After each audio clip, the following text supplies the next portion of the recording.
Acredito que a pessoa que sabe ler, mas não lê, ela não tem nenhuma vantagem sobre a pessoa que não sabe ler. Se você olhar as pessoas mais ricas do mundo, a esmagadora maioria delas são leitoras vorazes. Warren Buffett, por exemplo, ele lê cerca de 500 páginas por dia, principalmente sobre investimentos e negócios. Pelo menos é o que ele lia até pouco tempo atrás, porque ele sempre disse isso. O Bill Gates, ele lê cerca de 50 livros por ano. Todo ano tem lá a listinha recomendada de livro do Bill Gates. Ele leu diversos livros durante a infância dele. O Mark Zuckerberg lê um livro a cada 2 semanas. Enfim, foi por isso que eu decidi separar aqui 25 livros que você precisa ler em 2025 que vão te fazer ganhar mais dinheiro, com toda certeza. Mas antes de começar aqui, clica no botão de like e se inscreva no canal. O primeiro livro da nossa lista é o Comece pelo Porquê, do Simon Sinek. Sabe aquela história de se você é um bom vendedor, me venda essa caneta, que tem lá no filme do Lobo de Wall Street? Se você terminar esse livro sem saber vender uma caneta para qualquer um, você leu errado. Simplesmente porque nesse livro ele explica o segredo por trás da Apple, dos irmãos Wright e do Martin Luther King. E pode parecer que essas pessoas elas não têm nada a ver, mas elas têm muito e muito a ver. E para saber como essas pessoas se relacionam, você vai precisar também ler o livro. Mas só para te dar um spoiler, o livro basicamente diz que negócios que começam pelo porquê criam um senso de lealdade. Os seus clientes eles não compram apenas o que você vende, mas eles acabam se tornando defensores da sua causa. Ou seja, vamos pensar no caso da Coca-Cola. A Coca-Cola não vende refrigerante, ela vende felicidade. O Rolex não é um relógio, ele é um status. A Finclass não vende apenas educação financeira, ela vende enriquecimento. Então, é um livro bem simples, que me ajudou muito nos negócios, porque mudou minha forma de pensar em como vender e pode te ajudar muito também. Eu nunca esqueço quando eu li pela primeira vez esse livro, ele começou a me fazer questionar sobre muito do que eu fazia. E eu até comecei a incluir nas minhas palestras um grande significado que tem dentro do livro e me ajudou a formar a cultura do Grupo Primo também. Então é muito importante. Aliás, você já leu esse livro? Me deixa aqui nos comentários se você já leu. E se você não leu, leia, hein? Segundo, Os Segredos da Mente Milionária, do T. Harv Eker. Sabe aquela ideia de que dinheiro não traz felicidade ou que só os ricos ficam mais ricos? Depois desse livro, essas frases nunca mais vão soar iguais. O autor, que é o T. Harv, ele pega essas crenças antigas sobre dinheiro e dá uma coalhadinha nelas. Ele fala sobre como a sua mentalidade pode ser o maior inimigo do seu bolso. Porque pensa assim, se você acha que não dá pra ficar rico, se você acha que todo rico é ruim, se você acha que todo esforço é em vão, é óbvio que você não vai chegar nesse patamar financeiro. Você já estabeleceu na sua cabeça que você não vai. Você já estabeleceu que é impossível. E para solucionar isso, ele vai apresentar o que ele chama de arquivos de riqueza, que basicamente reprogramam a forma como você pensa sobre grana. E assim, ele desmistifica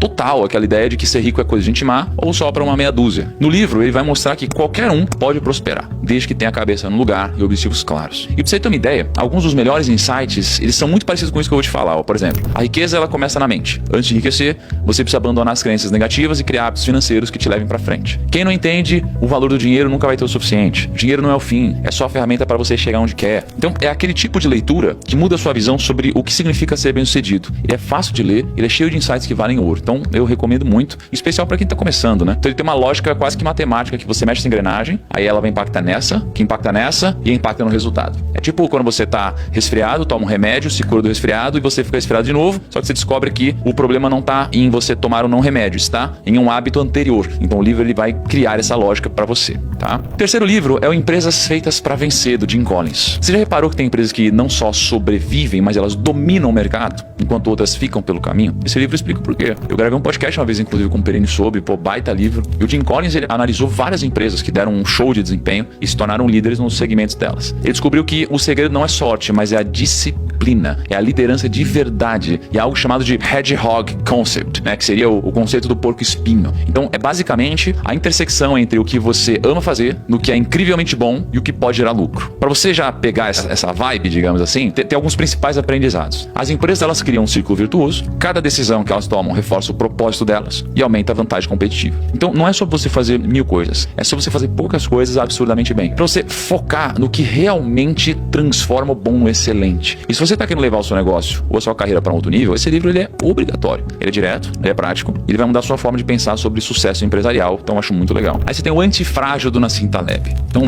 baita livro, já falei várias vezes sobre ele. Imagina que um copo cai no chão. Um copo que quebra é um copo frágil, um copo que não quebra é resiliente, e um copo que fica ainda mais forte com a queda, ele é antifrágil. Com esse livro, você vai aprender o significado da antifragilidade para você aplicar na sua vida, nos seus negócios, nos seus projetos e na sua carteira de investimentos. É um livro denso, ele é pesado, mas para quem está preparado para se desafiar e pensar diferente, ele é uma boa escolha. Então, se está naquele momento que você precisa sair da zona de conforto, está com vários problemas e não sabe como resolver, esse livro ele pode te ajudar. Ele vai te ajudar a crescer e também vai te ajudar a se preparar para o inesperado. Então, vale demais a leitura. O quinto livro é um livro complexo. É um livro do Ray Dalio, chamado The Changing World Order. Então, imagina, Selic é 12,25%. Parece que a inflação só piora, a educação piora, o sistema de saúde piora. Esse livro ele te ajuda a entender duas coisas. Primeiro, porque a situação tá assim. Então, no geral, porque as crises acontecem, né? E como resolver isso? Como países desenvolvidos, eles se tornaram desenvolvidos. Então, ele acaba sendo um livro sobre como os impérios crescem e decaem. E mais ainda, se ele não parece muito interessante ainda pra você, o Ray Dalio ele vai te ajudar a entender o passado, pra você poder aplicar no presente e entender o futuro. E ele vai te ensinar como cuidar do seu patrimônio durante esses ciclos, né? Ele vai pegar o que subiu, o que caiu, pra você poder se inspirar.